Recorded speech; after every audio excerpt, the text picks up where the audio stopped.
Key എടുക്ക്. ആ switch എടുക്ക്, സ്വിച്ച് എടുക്ക്. എവിടെയാണ് ഇപ്പൊ ശരിയായിട്ട്? ആ വീടിന് കൈ വിട്ടാൽ അങ്ങോട്ട് മാറി നിൽക്കണു. സ്റ്റാർട്ടായി പോയല്ലോ. പറഞ്ഞ മനസ്സിലാവൂലേ?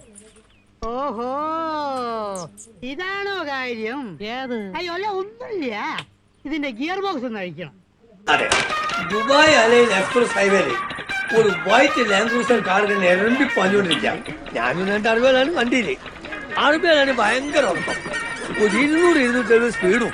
പെട്ടെന്ന് ഇതേപോലെ ഞാൻ കണ്ടു വണ്ടിന്റെ തൊട്ട് മുമ്പിൽ ചവിട്ടാൻ കിട്ടാത്ത ദൂരത്തിൽ ഒരു ഒട്ടകം റോഡ് ക്രോസ് ചെയ്ത് പോവുക. ഞെട്ടിയ ഞാൻ ഞെട്ടി. പക്ഷെ വാസുവേട്ടൻ എനിക്കില്ല. ബ്രേക്ക് ഔട്ട് അറബികളോട് ചവിട്ടിയില്ലെങ്കിൽ ഒട്ടാൻ മടിയാവും. ഷൂമാക്കർ വരെ സ്റ്റെയറിംഗ് വെച്ച് കയറി ഓട്ടോ പിടിച്ച് വീട്ടിൽ പോണ അവസ്ഥ. ഞാൻ വിടുവോ? അല്ലി ഒല്ലി മാഫി മുസ്കലിനും പറഞ്ഞ് റിവേഴ്സ് മിറർ നോക്കിയിട്ട് ഒരൊറ്റ ഇടല. എന്ത് റിവേഴ്സ് ഗിയറ്? ആ, വണ്ടി പിന്നിലേക്കും ഒട്ടകം മുന്നിലേക്കും. ഈ സമയത്ത് കോട്ട് വായിടാൻ വേണ്ടി കണ്ണു തുറന്ന ഒരു അറബി കണ്ടിട്ട് എന്റെ തോട്ട് തട്ടിട്ട് പറയാ വെൽ ഡൺ വാസു.